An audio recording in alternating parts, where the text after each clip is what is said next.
uma vez por mês, o Comitê Vozes do Grupo Mulheres do Brasil Recife traz temas relevantes e convidados que muito têm a acrescentar em nossas vidas.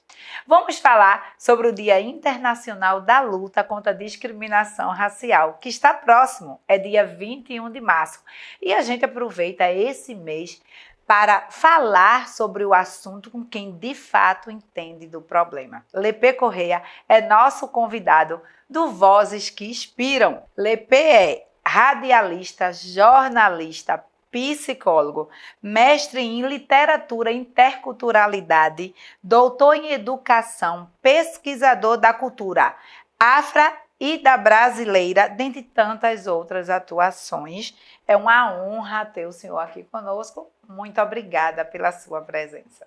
O prazer é meu estar aqui convosco, estar aqui com todos os seus telespectadores. É muito bom poder conversar um pouco sobre essas histórias que o mundo viu, que o mundo vê, e outras histórias que o mundo verá.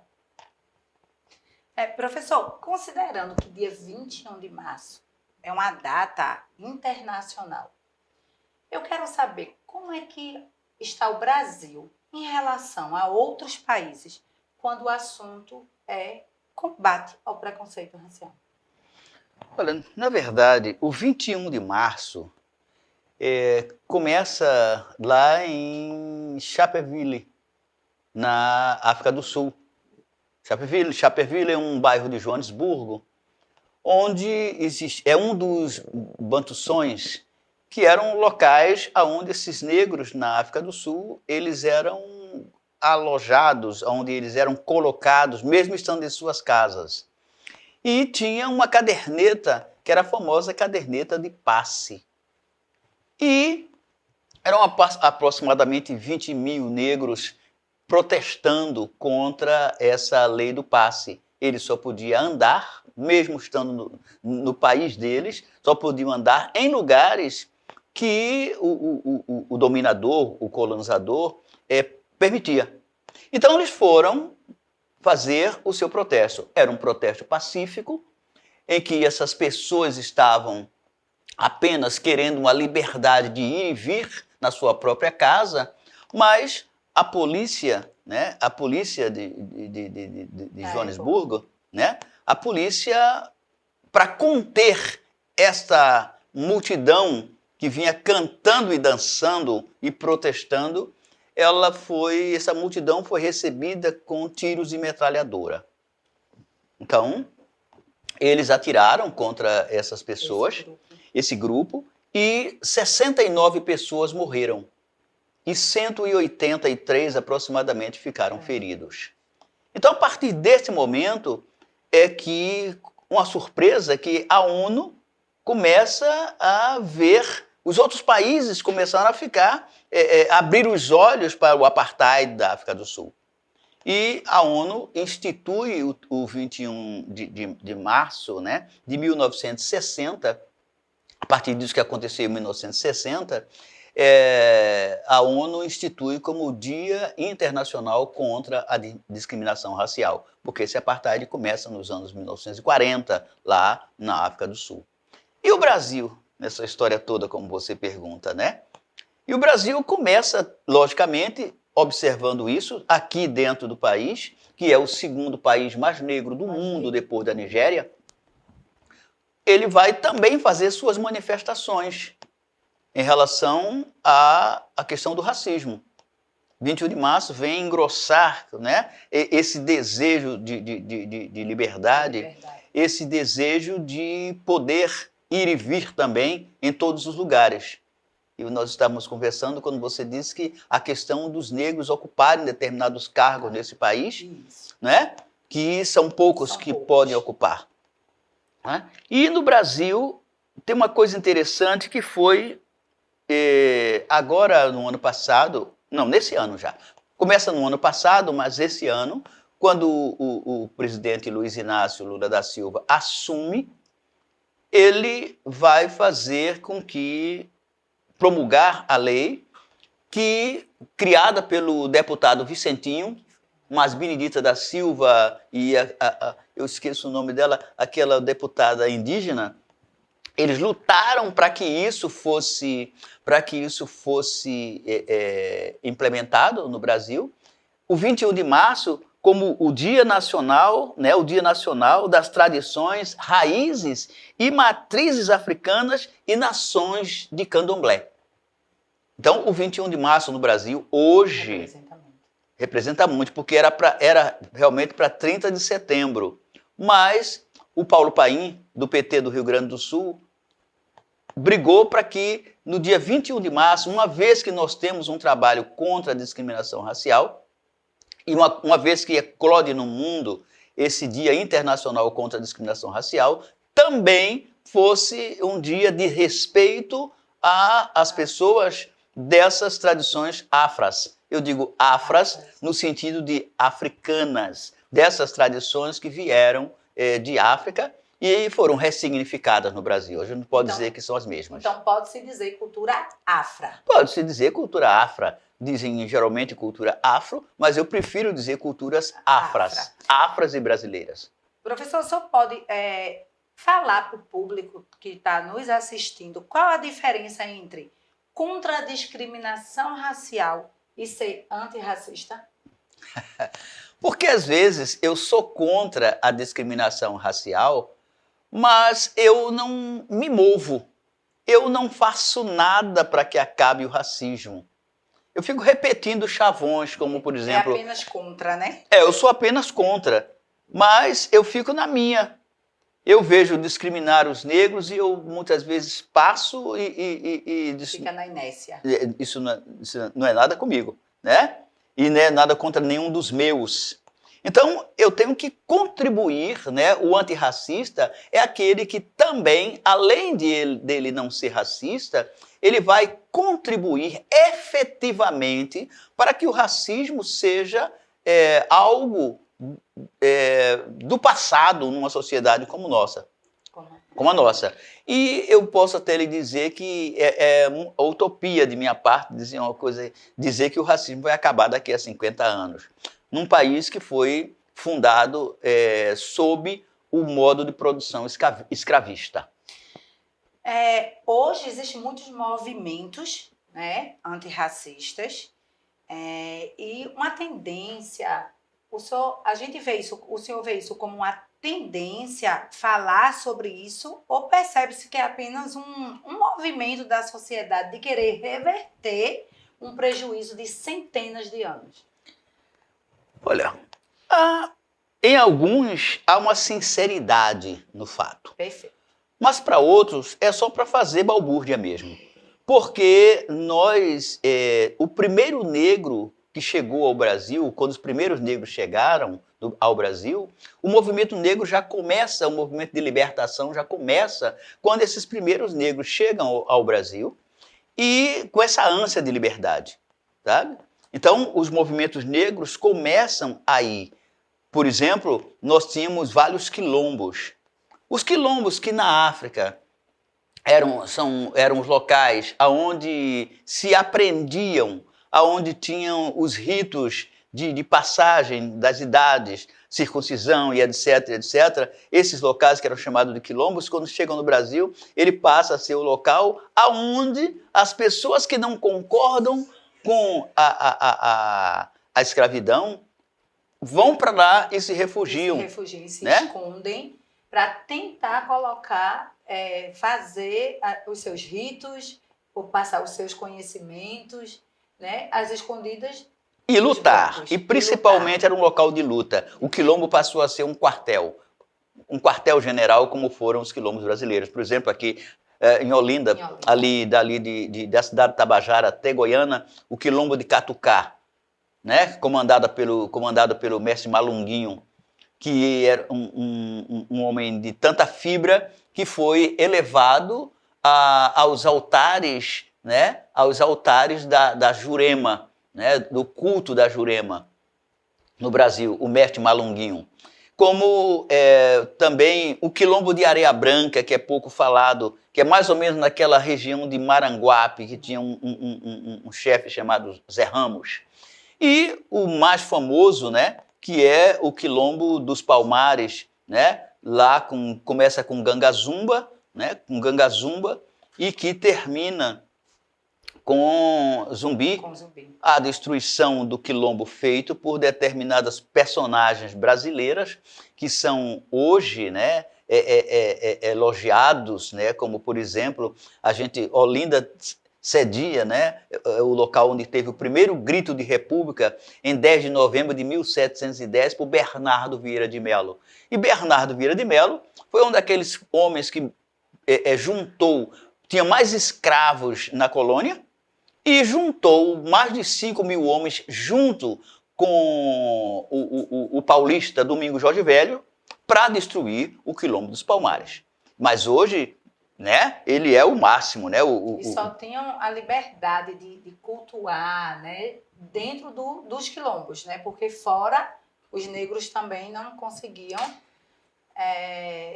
passar de geração para geração a sua cultura, né, os seus conhecimentos. Olha, os seus conhecimentos, porque é o seguinte, aqui no Ocidente a gente tem a mania de separar as coisas, como de separar a religião da arte, da ancestralidade e tal. No corpo africano, essa coisa é um todo, né? Essa história de sagrado e profano. Profano é uma palavra que significa fora do templo. Então, os seres humanos são sagrados e profanos ao mesmo tempo. E isso no corpo negro isso já existe. Então, esse conhecimento era passado para as crianças, passado dos mais velhos para os mais novos. E os seus ritos eram feitos também dentro das fazendas, isso meio subrepticamente, né? Mas lá no Quilombo era muito mais, né? Tinham muito mais liberdade de fazer isso. O senhor é um homem estudado, né? Bastante culto. Mas, para chegar até aqui, eu acredito que o senhor tenha passado, né, em algum tipo de discriminação. O senhor pode, se ocorreu, contar para a gente como foi isso e como marcou? Parece até engraçada a pergunta que você faz. Nascer negro no Brasil já é nascer discriminado. Sabe? Daí quando você pergunta algum tipo, nós somos discriminados todos os dias quando nos olham. Né? Quando nos olham, porque o povo diz, não, mas o povo judeu também é discriminado, mas nenhum judeu tem uma estrela de Davi na testa. E eu não posso me esconder aonde eu passo, aonde eu chego. Eu não posso me esconder. Né? Eu sou negro, todo mundo tá vendo, tá sabendo. O que eu posso fazer é politicamente assumir esse lugar, né? Como sujeito da enunciação, e poder dizer de que lugar eu estou falando, e para quem eu estou falando, e para que eu estou falando. Quando eu aceito ser negro, porque na verdade, como dizia Steve Biko, eu não sou negro, eu sou marrom. Mas, como nos rotularam de negros, assumir esse lugar é assumir o lugar de fala, de onde eu estou falando e para que eu estou falando. Porque dizendo que eu sou dono da minha palavra, eu não sou apenas aquilo que diziam conosco antigamente, que nós éramos um res vocalicum, ou seja, coisa que fala. Eu não sou uma coisa que fala. Eu sou um ser humano com voz, pensamento e atitudes. Pegando aí a sua fala, né, de realmente assumirmos o papel, né, assumirmos quem somos de verdade, somos negros, nessa postura. Qual a postura que nós devemos ter diante, né, de se deparar com um caso de racismo? A luta é muito grande e a gente vai ter que denunciar. Primeiro denunciar. Sabe?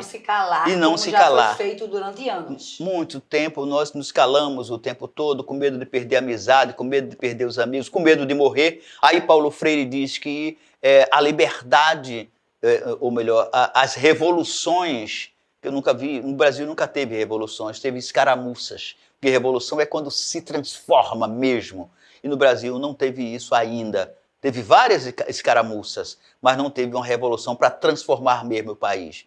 Então, a gente viveu sempre com medo da morte até. E Paulo Freire dizia que as revoluções não acontecem porque os seres humanos amam mais a vida do que a liberdade. Ou seja, Aquele que ama a liberdade, ele dá a sua vida, porque ele sabe que a posteridade vai honrá-lo com isso e ele vai ficar na história, né? Ele vai ficar na história. Não é dar a vida de qualquer jeito para ficar na história, mas ter a consciência de que amar a liberdade é um ato histórico.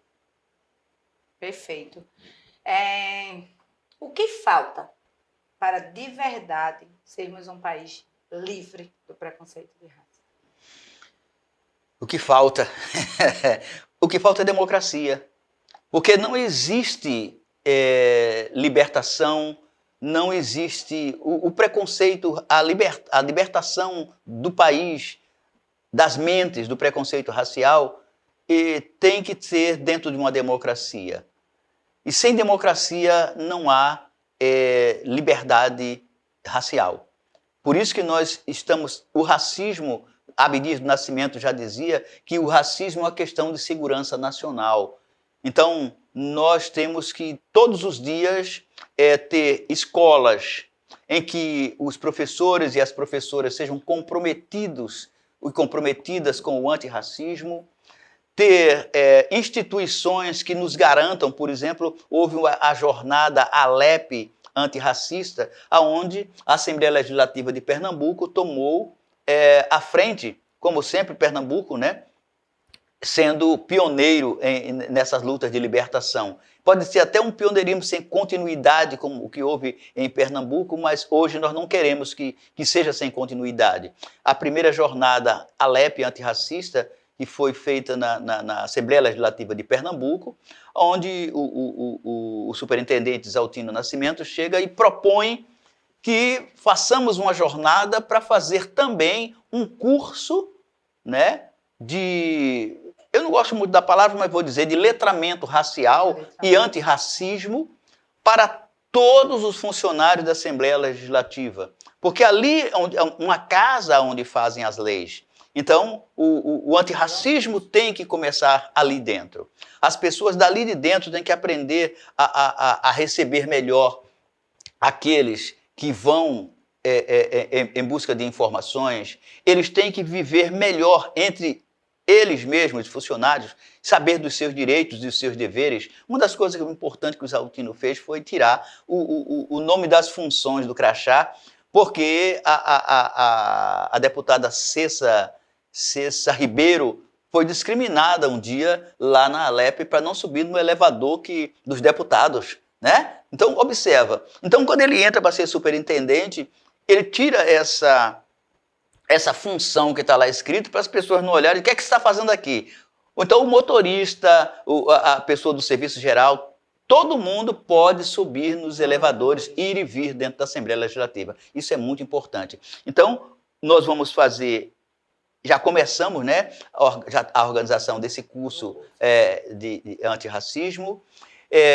No dia 21 de março de 2024, estaremos lançando os anais, um caderno com jornais da primeira jornada ALEP antirracista e o lançamento do livro Caxinguelê, de Lepê Correia, o livro depois de Solano Trindade, o primeiro livro com poemas de negritude, no Caxinguelê. E Caxinguelê até virou música, não é? O poema Caxinguelê, gravado por Valdir Afonjá, né? Onde ele canta: não sei cantar teu canto certo, que me dizes ser correto somente para te agradar. O poema já começa desse jeito: sou o nó da tua linha, sou aquele que caminha porque não sabe voar. Não me queira diplomata, pois sou eu quem desacata o vento e a tempestade. Eu sou a lama da maré, do bloco no vai quem quer pelas ruas da cidade. Na pauta sou um semitom, para uns sou ruim, para outros bom. Do meio sou a metade, só não sei cantar teu canto retilíneo e bem vestido, que entra no céu sem bater. Sou porta de trás do inferno, o novo sem ser moderno, os olhos do vem a ver, Caxinguelê, Caxinguelê, lelelele, oh, né? O Valdir, músico. Deixa eu lhe fazer uma pergunta. A gente viu que houve uma alteração da Lei de Diretrizes e Bases da Educação, né, onde obriga as escolas a ensinar a cultura afra e brasileira e ensinar as nossas raízes. O senhor tem visto isso ser, de fato, aplicado nas escolas da maneira como deveria ser feita? E também, se não, como é que nós podemos educar as nossas crianças e jovens para uma postura antirracista? Olha, a 10.639, essa lei 10.639... Que alterou a lei de diretriz. Ela já vinha com Fernando Henrique Cardoso. Estava lá na gaveta. E aí Luiz Inácio, quando assume no seu primeiro mandato, tira da gaveta e a pressão dos movimentos negros faz com que a 10.639 seja... Que foi uma grande conquista. Né? Colocada em pauta e colocada para ser promulgada, né? E a lei começa a ser executada, né? Que execute-se a lei. Não é uma lei que vai modificar a mentalidade, mas essa lei vai dizer que alguma coisa está acontecendo e precisa ser modificada. Né? Então, a 10.639, que diz que é obrigatório o ensino da cultura e tradições afras e brasileiras, né? E ensino da história do negro no Brasil, para todas as escolas, em todos os níveis. Mas assim... Em várias disciplinas. Em várias disciplinas. Porque as pessoas, me parece que as pessoas têm temas transversais, por exemplo, como alguma coisa que atravessa e vai embora. Não sabe que é algo que sai costurando. Por exemplo, quando você vai compreender que a língua que a gente fala no Brasil, que diz, é língua portuguesa. Nós falamos um quibundês. Né? A língua da gente é um português misturado com termos quimbundo, muito mais, porque os primeiros negros a chegar no Brasil chegaram aqui em 1535 com Duarte Coelho Pereira, na capitania de Pernambuco. E esses negros eram Congo, Angola, né? Falando Kikongo, falando quimbundo, e as palavras ficaram todas na nossa língua. Falamos também o tupi, principalmente aqui no Nordeste, o tupi, né? As línguas dos originários que já estavam aqui. Então, quando se viu isso, o MEC, que não sabia nada de negro, chama os movimentos negros para colaborar com a implementação dessa lei. E os movimentos negros começam a colaborar. Mas aí ficam meio perdidos e os deputados começam a querer interferir para ver se dava um tempo maior. E criam a 11.645 em 2008. Em 2008. Ela foi aprovada? Em 2008, a 11.645, que obriga também a história dos povos originários, dos povos indígenas. O tiro caiu no pé, atirou no pé, porque eles não sabiam história. E não sabiam que os quilombos foram feitos por negros e indígenas, e índios. Né? E aí fortaleceu o povo indígena, fortalece o povo negro, mas é preciso vontades políticas. Né? Governadores, prefeitos, né? Empenhados com a formação continuada de professores e professoras para que aprendam sobre isso, porque a escola brasileira até então sempre foi pobre de temas. Não adianta nada ter uma lei que ensine, né, a cultura se os próprios profissionais da educação não têm uma formação voltada para aprender essa cultura. E ensinar também, não é? Então, também. A gente... em vários estados, inclusive, já foi, em vários estados, o Dia Nacional da Consciência Negra, o 20 de novembro, hoje é feriado nacional. Isso. E assim... E eu vejo, né, eu vejo que é muito importante essa formação continuada para que esses professores, essas professoras possam desde muito cedo trabalhar isso. De fato, passar isso para as nossas crianças. Sim, e trabalhar não a partir da escravidão como é trabalhado, mas falar da história, do que nós construímos, do que o povo negro constrói. Dizendo, por exemplo, o pai da medicina é Hipócrates. Hipócrates já aprendeu com Imhotep, que 2.700 anos antes da era cristã, já fazia a operação de córnea, né, no Egito Antigo. Então, você vai vendo que, de repente, nós não estamos querendo proibir ou não estamos querendo jogar fora a cultura dos brancos.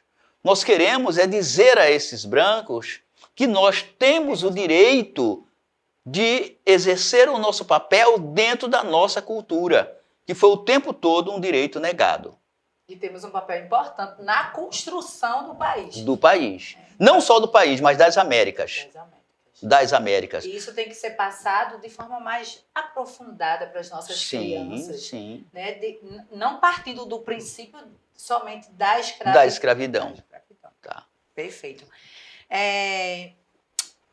Essas palavras, né, que hoje, o senhor até disse, eu não gosto muito dessa colocação, letramento racial, mas usam uns preto, negro, caixa preta, buraco negro, essas denegrir, né? Eu queria que o senhor fizesse uma colocação a respeito disso. Denegrir é muito interessante, nesse termo denegrir, que ele chama, que é tornar negro. Né? Você está denegrindo a minha imagem, está tornando a minha imagem negra, ou seja, me tornando a minha imagem uma coisa ruim. Então, o antirracismo vai combater esse tipo de coisas, não apenas jogando fora, mas explicando o significado para que as pessoas possam ter consciência do porquê não estão usando. Tá? Porque quando as pessoas ganham um bocado de dinheiro, o que é que diz? Fulaninho tem uma nota preta. No instante, a nota preta é uma coisa boa, tem né? Valor, né? Não é? Uma nota preta. Mas quando é alguma coisa ruim, é negro. Veja, preto e negro. Preto é cor. Negro, vamos dizer, eles dizem que isso aqui é preto. Né? O microfone, a mesa, tudo preto. Mas negro, eles passaram a dizer que éramos nós. E sinonimizaram com coisa que não prestava, com coisas escusas, né? Como, por exemplo, tá na lista negra, certo? Fulaninho está na lista negra, ou seja, ele está para ser demitido, está para ser morto, né? Mas ninguém diz que está na lista branca, né? Então, você ter a caixa preta é um lugar de guardar coisas secretas no avião. Não é a caixa preta que está lá, a caixa preta que guarda as coisas secretas. E você vai vendo, que mais? Umas palavras, por exemplo, fulaninho fez um papel de negro. Por que fulaninho fez um papel de negro? Quer dizer que só os negros cometem determinados atos de covardia, atos de roubo, atos corruptivos. Acaba atribuindo Sim. Ao negro Sim. tudo que não seja, como é que a gente pode dizer? Tudo que não seja correto. Não seja né? correto. Então, se fosse assim, o Congresso brasileiro era todo feito de negros, né? Verdade. Nós estávamos conversando, né? Exatamente sobre isso, dos cargos, né? Sim. De ter realmente mais professores, né? A formação, não só uma formação qualificada, mas a gente olha e vê quantos negros, né? Como professor, como donos de escola, como em cargos, né, de empresas, de chefia, em um país onde a maioria é negro. Sim. Né? E essa branquitude, né, ainda é a grande maioria nos cargos de chefia. É lamentável. Sim, é lamentável. E é por isso que nós temos que cada dia mais ir ocupando os espaços, ocupando as universidades, ocupando as escolas, né? Nosso lugar de fala, o nosso lugar de execução. Né? Por exemplo, o que se soube aqui, a governadora de Pernambuco, quando assume, diz que não tinha negros na sua secretaria porque faltava currículos, pessoas qualificadas. Me parece que ela não conhece, né? Não foi para a universidade conhecer alguns professores negros que tem lá, os professores negros, professor Ari, professor Edilson, né? Uma tentativa professor de mascarar o preconceito, né? Porque sabemos que tem pessoas competentes para assumir cargos, Sim, né, mas que os brancos ainda, sim. por serem a maioria dos cargos de chefia, sempre dão um jeito de mascarar. De mascarar. Professor Arnaldo Sucuma, esses outros que estão hoje no Brasil, muitos africanos que estão no Brasil também ocupando a cátedra, né? Mas a história é que se diz isso e fica por isso mesmo. Tinha que fazer coisas mais contundentes quando aparecesse esse tipo de coisas no noticiário. De colocação no noticiário. Para que, de fato, mostre-se que temos, sim, negros que possam assumir cargos tanto quanto... E aí eu entro como advogado do diabo, eu pergunto, o que é que nós estamos fazendo que ainda não ocupamos determinados espaços, fazendo algazarra?